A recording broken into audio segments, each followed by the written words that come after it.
লেগেছিল ডিসেম্বর মাসে, এই দুর্গাপুজোর সময় অষ্টমী পুজো করতে গিয়ে পড়ে গিয়েছিলাম। তখন আমার মাথায় জোর লেগে ব্লাড জমে গিয়েছিল।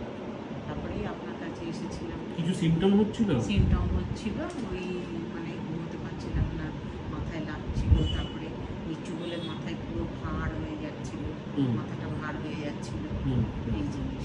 ঠিক আছে। হ্যাঁ, আপনার এখানে এসে ওষুধ দিয়েছিলেন। 3 মাস ট্রিটমেন্ট হয়েছে আপনার। এবার এবার কেসটাকে দেখাই। অদ্ভুত সুন্দর একটা কেস, এবং পাশাপাশি দুটো সিটি স্ক্যান রয়েছে। ব্রেন হেমোরেজ, সেখান থেকে হেমাটোমা ফর্মেশন মাথার মধ্যে, মানে ব্লাড ভর্তি টিউমার ফর্মেশন। প্রথম রিপোর্ট আমার হাতে যেটা রয়েছে 17/12/25, সেখানে দেখা যাচ্ছে একটা 18 mm এর সাবডিউরাল হেমারেজ হয়ে রয়েছে, chronic subdural haemorrhage. And repeat scan করানো হয়েছে 4 মাস পর। আমার কাছে ট্রিটমেন্ট 3 মাস চলেছে, এবং সেখানে কোনো এভিডেন্স আর সেই হেমাটোমাটার নেই।